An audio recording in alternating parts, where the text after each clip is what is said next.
Max. My name is Christian Self, and I am here representing the Canes crew tonight alone. Unfortunately, we Nick and Andrew could not make it, so I'm going to do my best to recap the first game of the 2025-2026 season. And what a way to start us off! We had a 6-3 Hurricanes victory at home over the New Jersey Devils in a matchup against very likely the two best teams in the Metropolitan Division. And what a great game. What a great third period. It was a back and forth affair, really, through the first two periods, but the Canes took over in the third. The stars of the Canes took over in the third, and that's something I'm going to touch on later. But first, I want to walk us through what happened in this game. Let's recap the game. Let's kind of get into it period by period. And then let's talk about some of the big stories that we can see that might be a theme as we get into the season, which I think is going to be perhaps one of the greatest seasons in Canes history. I hope. I mean, again, I'm not basing all of this on just one game. Obviously, there's still a lot to clean up from the Canes side of things. But even going into this season, I was very excited.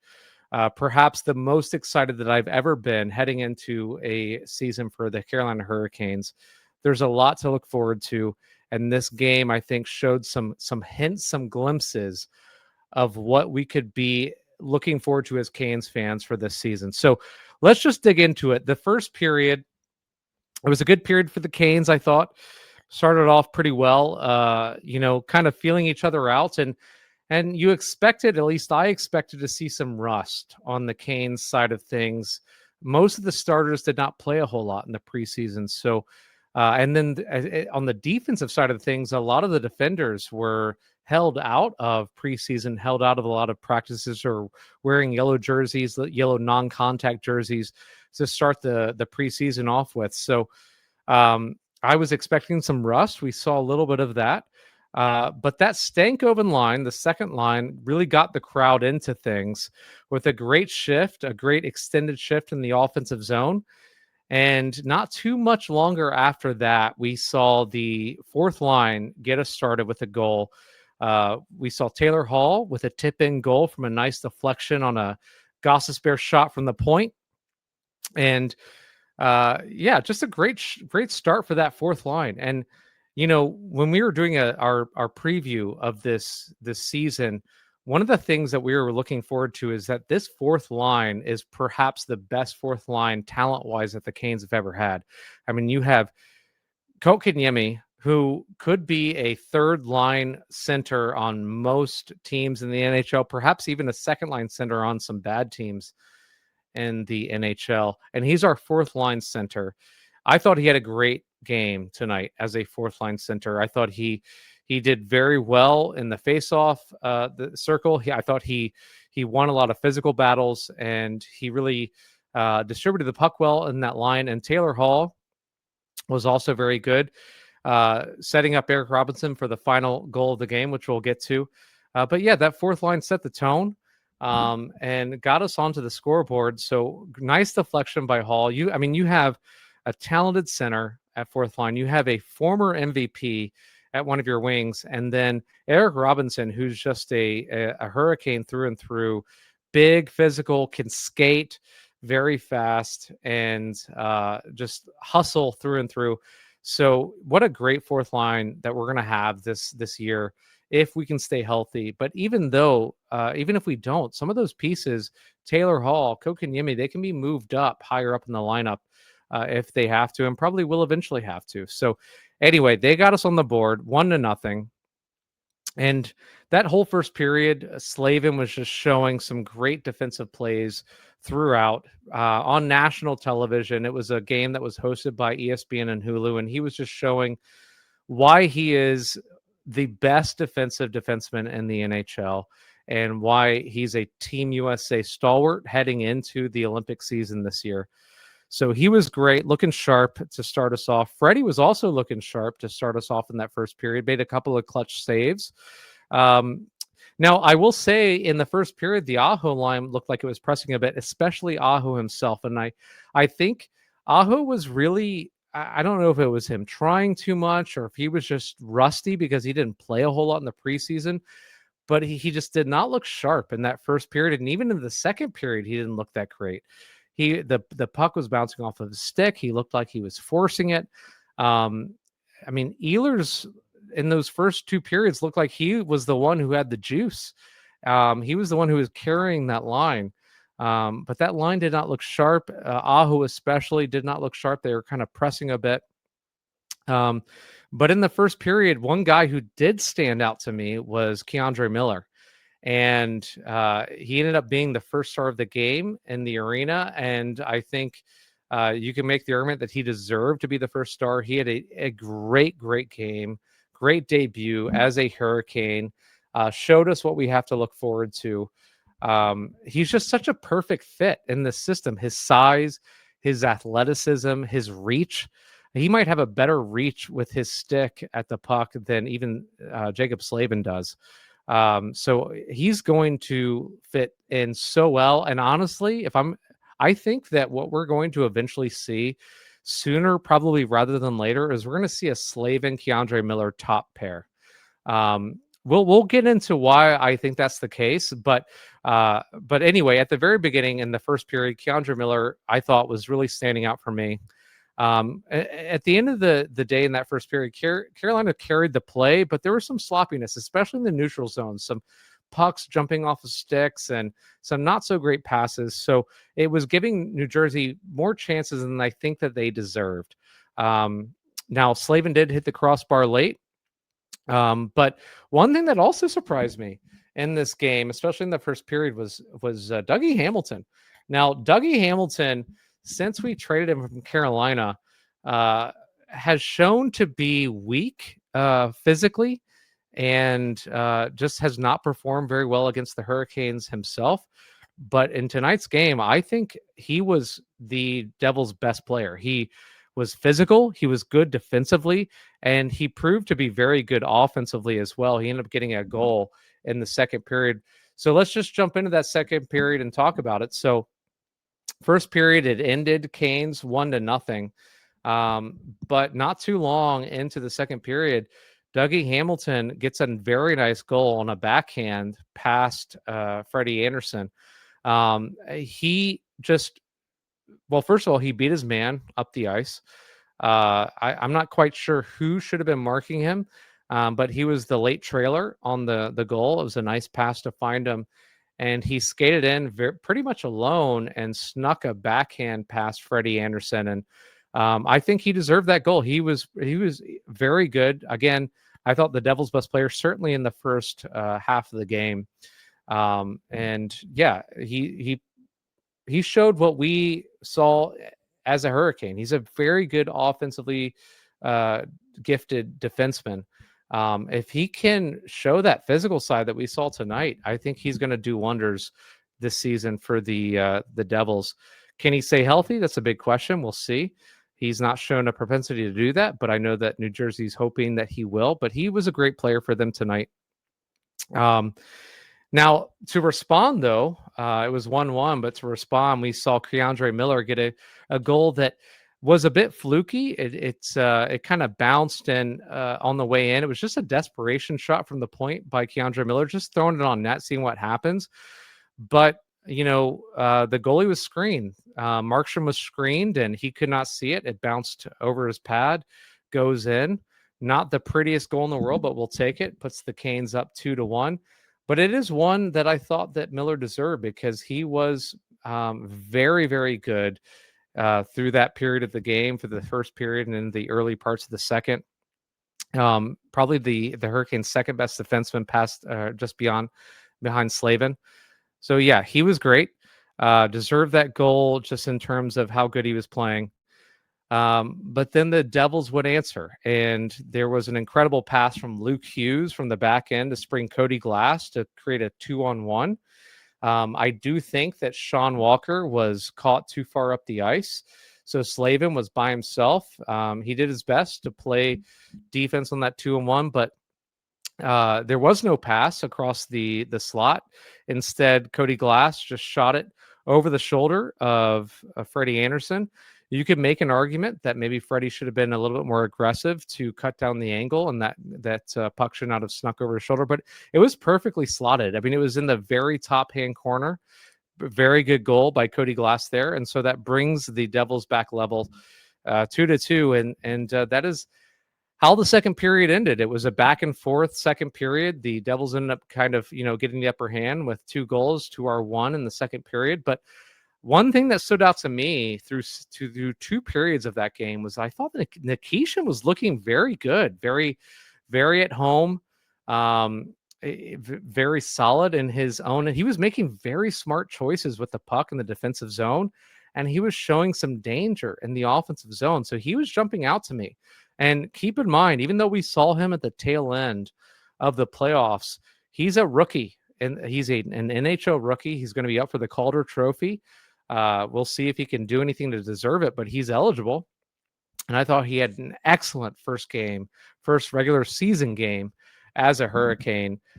He was good through 2 periods.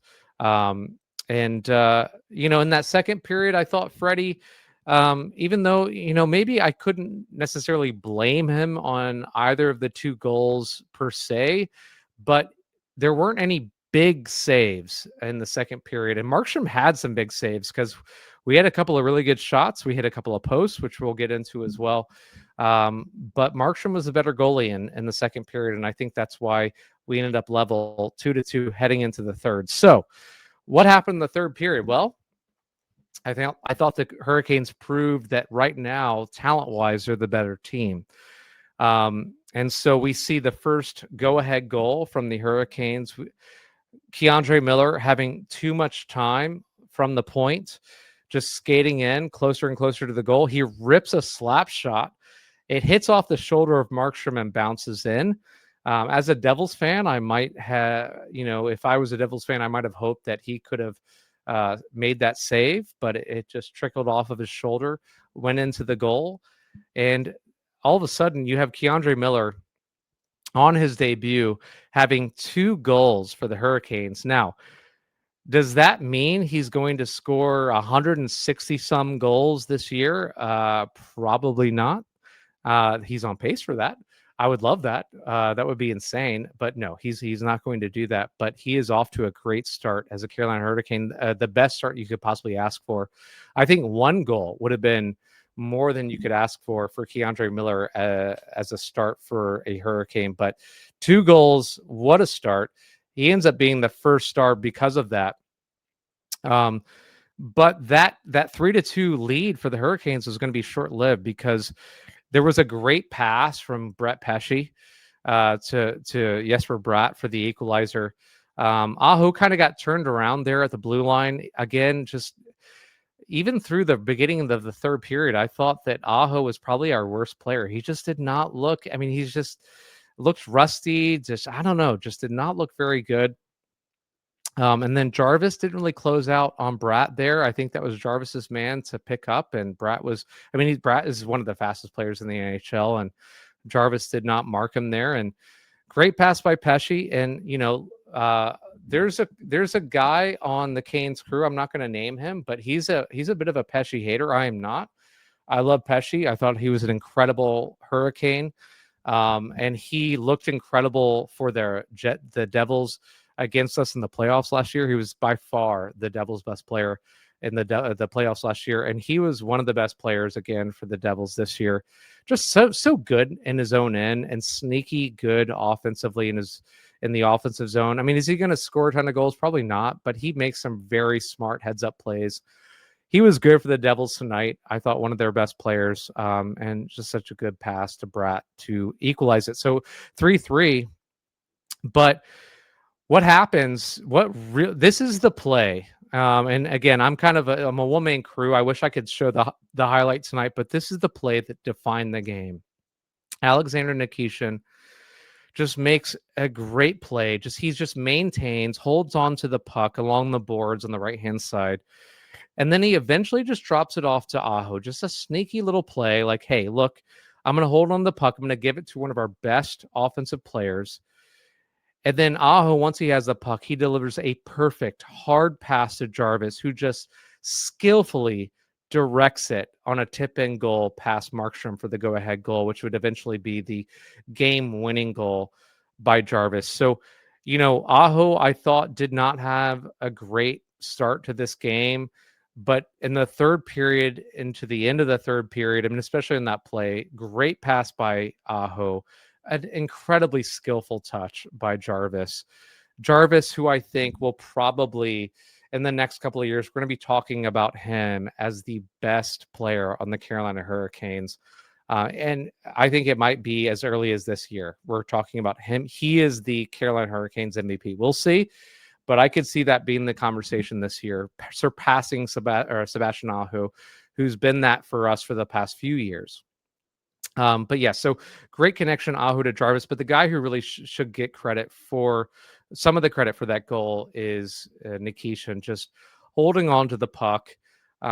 Just shows his stick handling, his skill as a defenseman in the offensive zone. Drops it off to Aho and sets up that play. So great play by Nikishin, great play by Aho, and then just such a good finishing touch by Jarvis. And then we're getting in, and that was late in the period, so we're getting into desperation time for the Devils. They pull Markstrom, empty net. Jarvis is out there as he should be. The puck will eventually find Jarvis, and he gets the empty netter.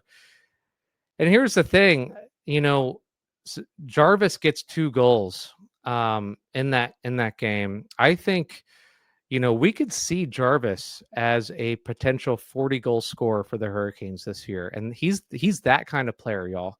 I don't know if anybody saw his spot in the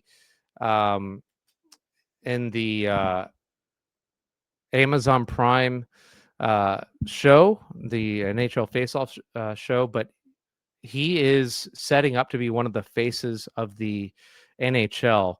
And I think just talent-wise, he's going to be one of the best players in Hurricanes history. That was actually something that he said in that show that he really wanted to be. That was his goal, to be one of the best Hurricanes ever. I think he's going to be that. He's well on his way. But as early as this year, I think he could be the best player on the Hurricanes. 2 goals to start off the season. Well on his way to potentially a 40-goal season. We'll see if he can get there. I mean, it's a long season. A lot can happen.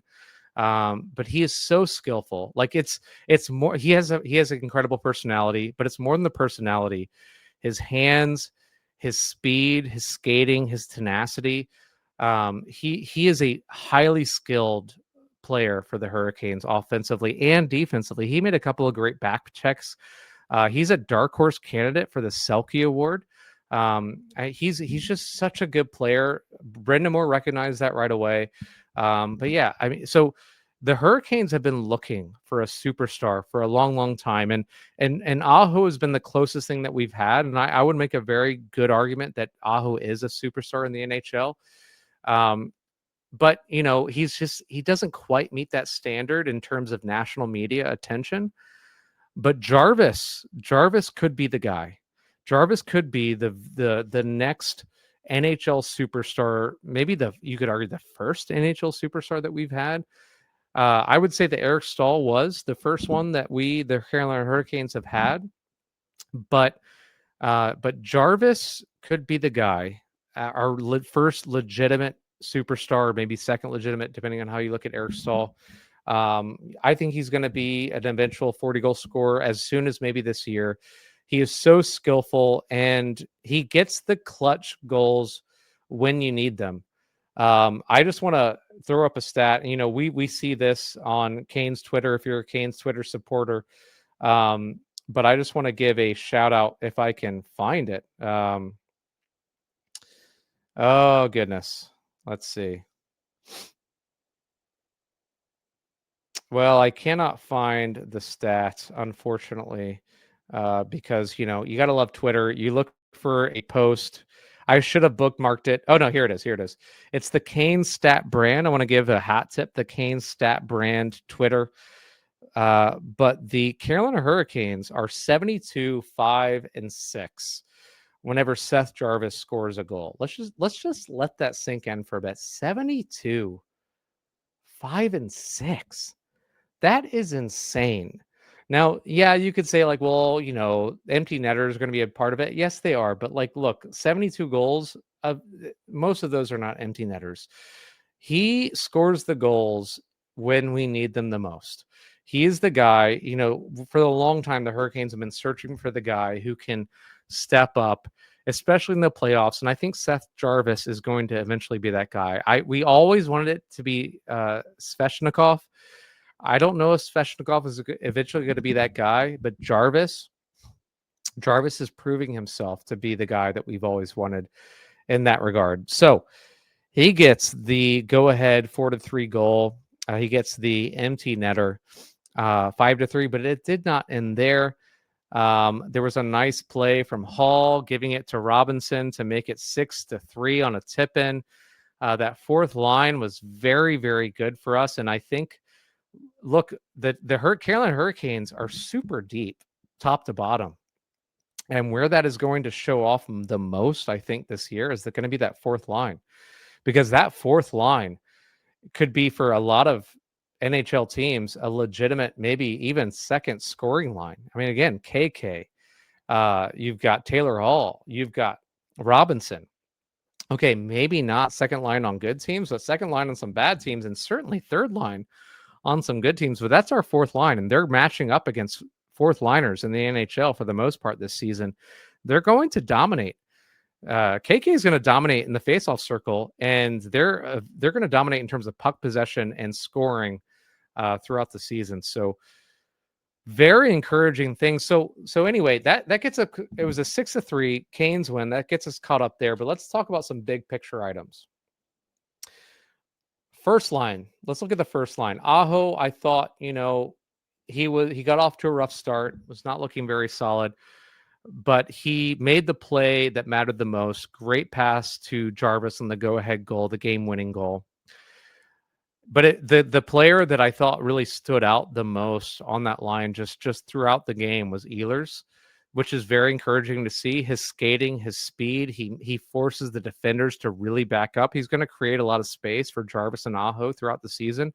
So I am very much looking forward to what that line can do for us. And I think, it's understandable that Aho would show some rust. He didn't play a whole lot in the offseason, the preseason.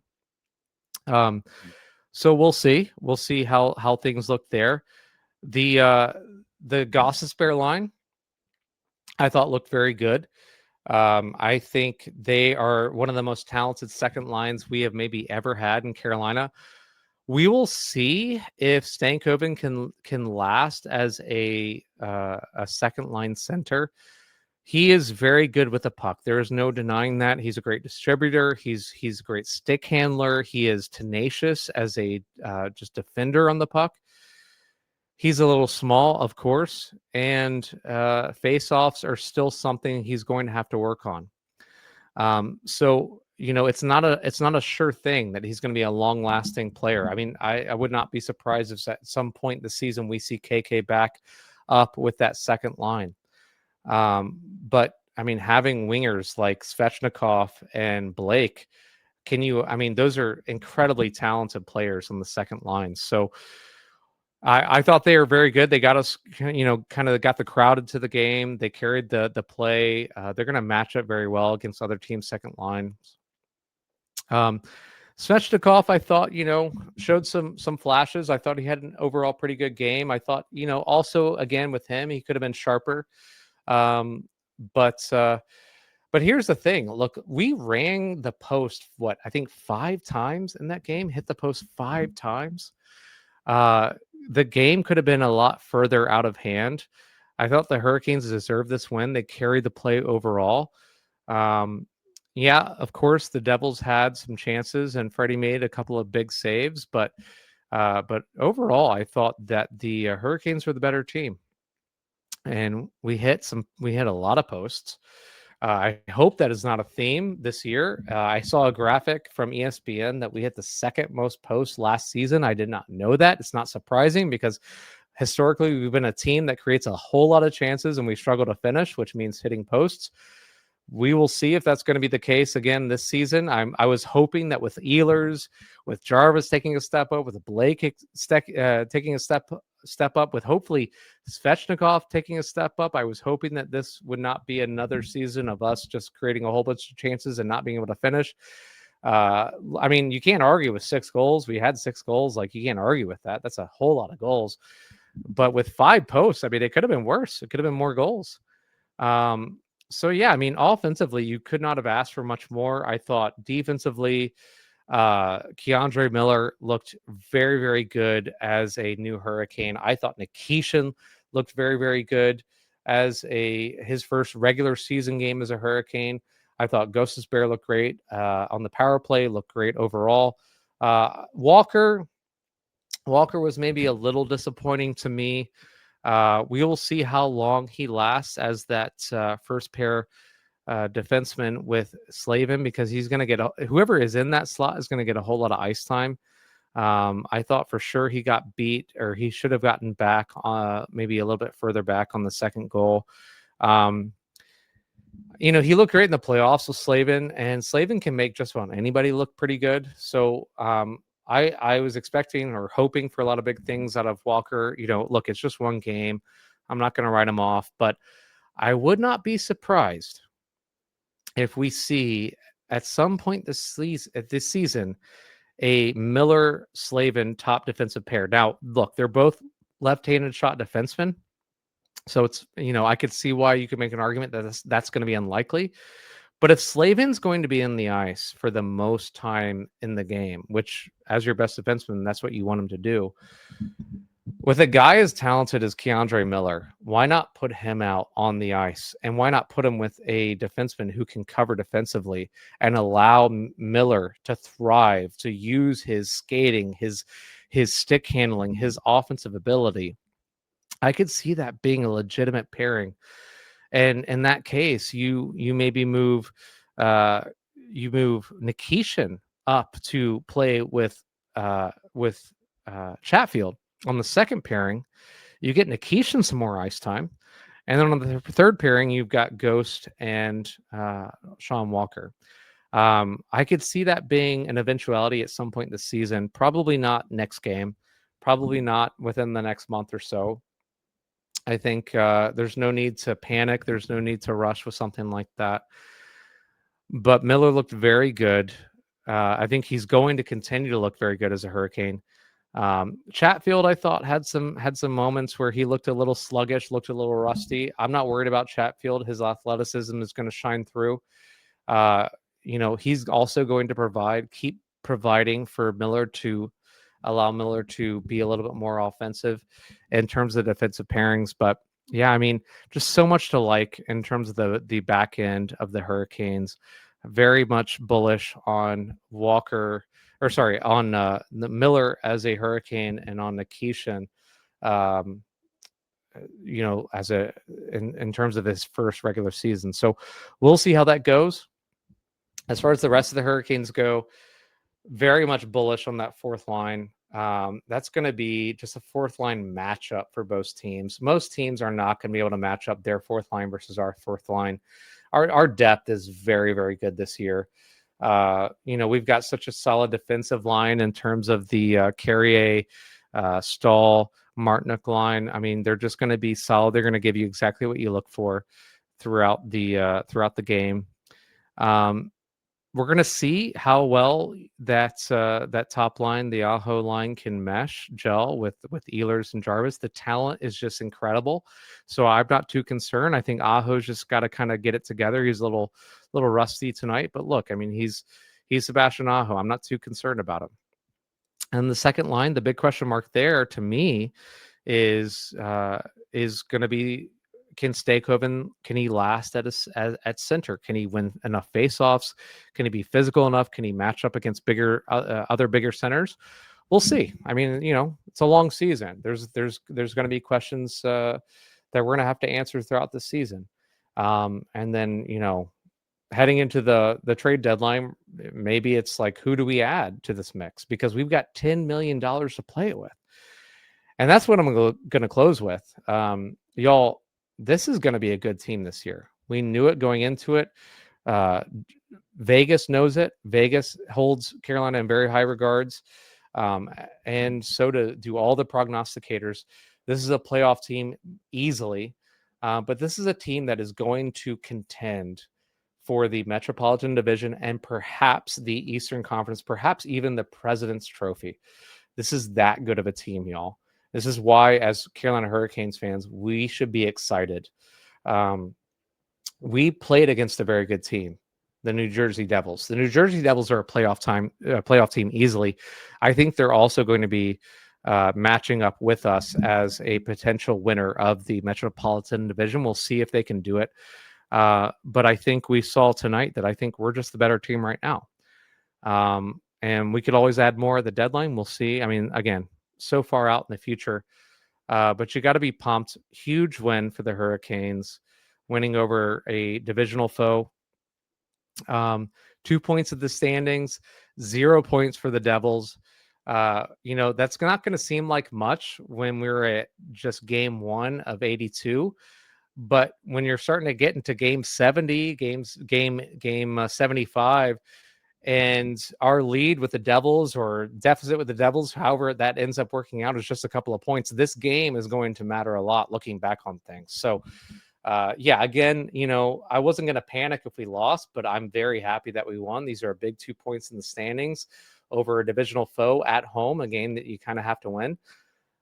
Looking forward to this Saturday, our next game against the Philadelphia Flyers. Again, another game that the Hurricanes should win. We are a better team than the Flyers. The Flyers are not going to be much of a threat for us in terms of the Eastern Conference standings. Obviously, they're in the Atlantic Division, but we're a better team, and it's a home game. So hopefully that is one that the Hurricanes should get 2 points from, because we've got very lofty expectations. Perhaps President's Trophy, perhaps certainly Metropolitan Division should be within our sights. But at the end of the day, y'all, this is a team that is going to threaten to win the Stanley Cup. And we can perform as well as you could possibly ask for in the regular season. But all of that is really the big question is going to be, how are we going to do in the playoffs? I mean, we all know this. That's the big bugaboo, the big question mark for the Hurricanes. Can we get it done in the playoffs? Of course, you still got to get there. And we've got, I think, the best coach in the NHL to make sure the Hurricanes are keeping their heads on their shoulders, keeping just one step in front of the other. We're not going to get too far ahead of ourselves because Rob Bridmore is just not going to let you. We're going to make sure that we're going to win the first race, which is just getting to the playoffs. Win the second race, which is going to be getting home ice, perhaps winning the President's Trophy or Metropolitan Division. And look, I know I'm looking so far out in the future, but y'all, we have so much to look forward to this season. The season, it's a long one. 82 games is a lot of games. We've just played one. We've got 81 more to go. But there's going to be highs. There's going to be lows. Believe it or not, even a team as good as this one is going to lose a few games in a row. That's an inevitable reality for an NHL season. But this team is going to win a lot more games than they lose. And I think if you're a fan that lives near the Raleigh area, I live pretty far. I'm like a 3-hour drive away, but I still try and make it to 5 or 6 games this year.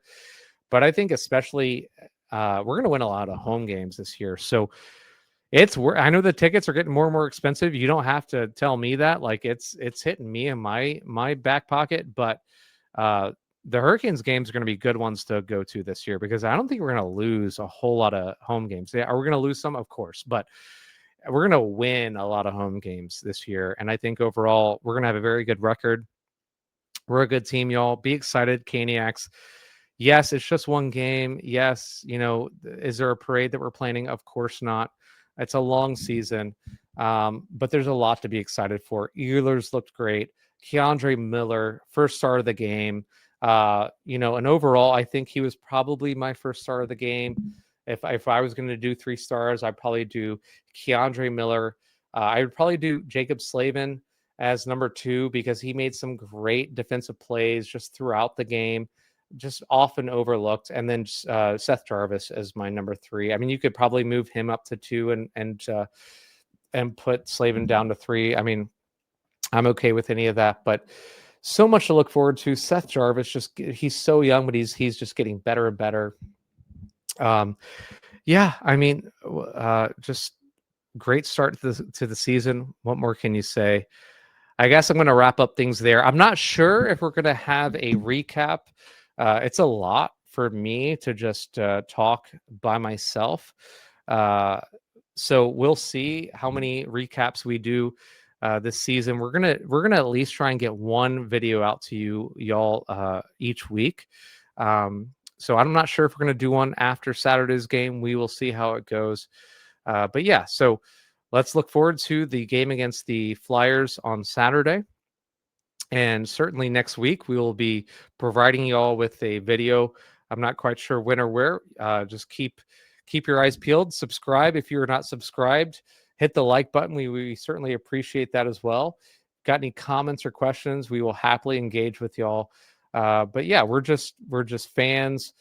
Carolina Hurricanes fans from the get-go, from the moment that North Carolina got a hockey team. We have been Caniacs through and through, and this might be the most exciting season for the Carolina Hurricanes dating back to that time back in the 90s. So we shall see, but first game in the books, and I'm looking forward to the next one. So with that being said, we will see y'all later.